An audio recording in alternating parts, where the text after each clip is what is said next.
All right, we are back. News Radio 840 WHAS. Tony Finetti, Dwight Whitten here. And at 7 o'clock, the president will talk. It's between North Korea, there's something new, and the tariffs. So hopefully we'll cover it all. I have no idea how long he will go. We'll pick it up after he gets finished. And hopefully he'll be throwing out insults while he's doing. But real quick, let me tell you about Barano's Pizza, Louisville-style pizza, baby. It's the only pizza that's allowed in the Whitten household. Let me tell you, if you try to bring anything else in, my wife's going to chase you with the ball-headed end of her broom and get you right out of there. It's been in business for over 40 years now because it's that good. Barano's Pizza, yeah, it's that good. And I didn't realize it was 1968 in the Valley Station. Ball-headed side of a broom. Ball-headed end of a broom. Ball-headed broom and a broom. Your buddy's here. Yes, Senator Julie Raque. How you doing, Senator? Good to see you. I am great, and I'm super happy to be back here. And so you've got to work. You got to travel to Frankfurt, and then you've also got. Are you a part of the blowing that building up or imploding the 30-story building? No, but I'm kind of interested in seeing it get me too. imploded. I think that's going to be cool. Look, I called you, Dwight, this Saturday, or I texted you, and I said my head exploded because I didn't realize that there was a law that you can marry a child in Kentucky as young as 13. In Tennessee, it's worse. We think as low as young as 10. So it got tabled. I'm reading this on my phone. I'm at some event or whatever, and I'm reading on my phone, and I was like, oh, my gosh. And then I see your name. Mm-hmm. And I go, okay, we've got to get her in to talk about this. And then I see it got tabled. Yes. You have a bill. You've proposed a bill to get rid of this. Right. And here's what happened. Like, it literally, this bill, even from the beginning, kind of took a life of its own. I mean, I introduced it the first week in January, and it immediately started getting some attention. The difference was it got public attention, but it didn't get legislative attention. So by the time I got it in front of the committee that had jurisdiction over it, they had it for hearing only. There was no vote scheduled. Mm-hmm. Well, then that made it even more dramatic, and more people started tuning in, and they wanted to know more about it. So phone calls started flooding the General Assembly. So then right before we were supposed to vote on it to get it out of committee, some opposition popped up. And so they held the vote. Well, by this time, I was so frustrated, and I probably shouldn't tweet in anger, but I did tweet, and I said, I want to vote on my bill. Oh, who does that, Senator? I don't know who does that. Who held it up, and what for? In the Lord's name would you do that for? I know, right? I don't understand what the rationale would be. So here was the argument. Okay. The argument from the opposition is that if you raise the age for child marriage, then you are taking the parents' opportunity to be involved in their children's lives away. And so they were trying to insert parents' authority over their minor children again.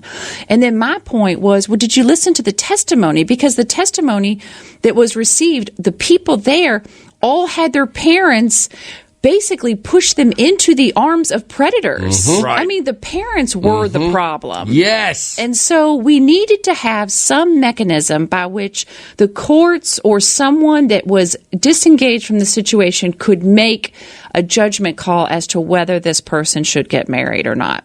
And here's the real kicker that we've had in the last I think 11 years, we've had 11,000 kids get married. Only 7% of that 11,000 are teenage to teenage marriages. The rest of them are teenage to adults. No.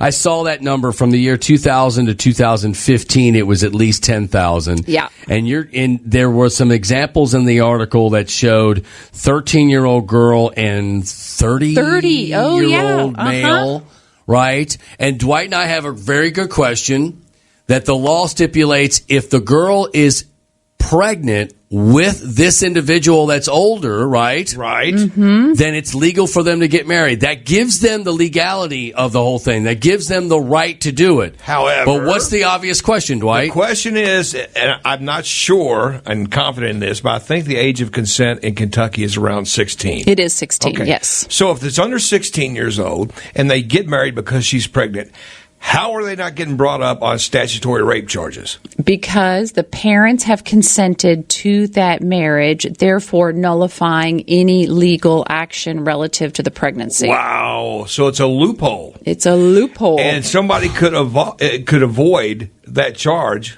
Oh, yeah, absolutely. They've avoided it for years. How is it possible?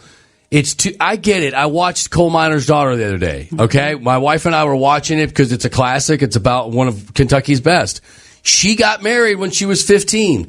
He was, Dew is his name. Dew was 8 or 9 years older than she was. So they met and dated when she was 14. They got married at 15. She was having babies by the time she was 15 or 16. Right.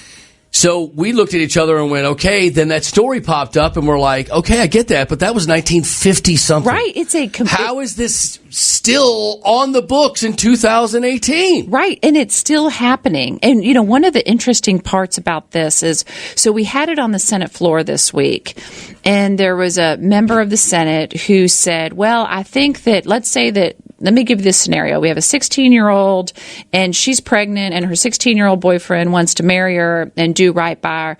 Well, your law would basically not allow that.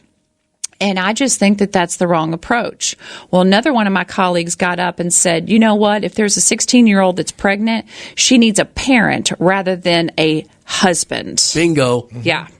Another child parent. Exactly. Really? I mean, this is, and I think that there is a reasonableness to this bill. There is an outcry for this bill, and there's a real need. I mean, when you have only 7% of 11,000 marriages be between teenagers, you've got a predatory problem on your hands. Absolutely, you do. Senator Julie Raque Adams joining us tonight. I kind of want to move on because I want to talk about something else. Well, really. Where are we with the bill? Where are we with this bill? Oh, okay. So it passed out of the Senate. It is over. It has been delivered to the House, and I have been assured by the Speaker of the House that he is going to expedite its approval.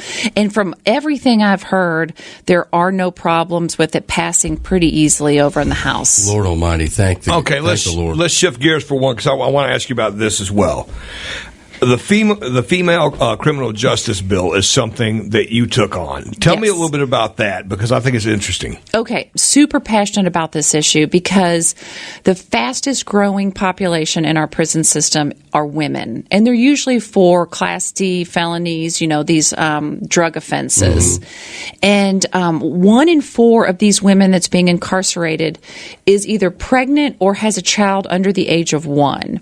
And so we have got to figure out a more creative way to handle drug addiction in our prison system because of this increased cost of this exploding population. So 1 in 4, 25%. So 1 in 4 women that are about to become incarcerated are pregnant. Correct. So they have children and they're in prison. So they are drug addicted and they are pregnant. 1 in 4. 1 in 4. Sounds like you got a whole lot of babies in prison. Yes. And the problem is that the jails cannot handle the health care for that. No duh, yes. So we have these incredible programs in Louisville and other places across the state. I'll always use the VOA Freedom House as an example. The VOA Freedom House has said, let me take that offender who's nonviolent, non-sexual, let me take that woman into the Freedom House. Let me get her cleaned up. Let's step that baby down off of the, primarily heroin. She delivers a healthy baby. She's clean. And then the Department of Corrections can figure out, should she stay at home with her family or should she go back to prison? What should she do? Because, every case is different.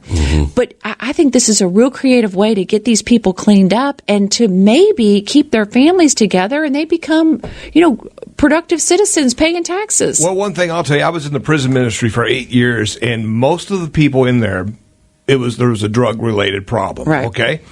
And it was a revolving door. Right. They would get out, which I don't understand, but I'm not an addict to their extent. They would get out. They've been clean for 10 years, and then I would see them come right back. So this would help, I would think, the recidivism of going in and out and in and out and in and out of prison. You got to treat the problem. I mean, it's one point I was talking to my colleagues, and I said, listen, what is the use of sending this woman to jail for 20 months to serve out her prison? And the second she gets out, she goes right back to what she was doing. Now, if we can get her into a rehabilitation program and figure out these wraparound services and maybe reunite her with her kids or get her a job, good for us. She's not coming back, and we're not paying for her. So I think it's an exciting bill. It's kind of a leap of faith. It's a different way of thinking about criminal justice, but we have this exploding female population, and we got to figure it out. Her name? Look at that. There we go. Hey, two dummies. Her name is Senator Julie Raque Adams. Does a lot of good for the neighborhood. Thank you for stopping by. I can't thank you enough because I know you're busy. You guys are in session right now. Get that bill done. I love it. Thank you for having me. Thank you, Senator All right. Adams. Lots of pasta, Louisville.com in the heart of St. Matthews. Go by and have lunch there. They got a deli. They bake their own meats. They bake their own breads. They get the cheeses from all over planet Earth. This is the best deli in all of Louisville. So stop on in. They have a cafe with Wi-Fi. You can do a little work and eat the best deli sandwich you've ever eaten. And of course, it's a grocery store. And you know what? Their birthday is Tuesday. 36 years old on Tuesday. You can take 20% off your entire bill on Tuesday. John is the owner, family owned and operated, again, for 36 years. Lots of pasta in the heart of St. Matthews on Lexington Road. Back after this on News Radio 840 WHAN.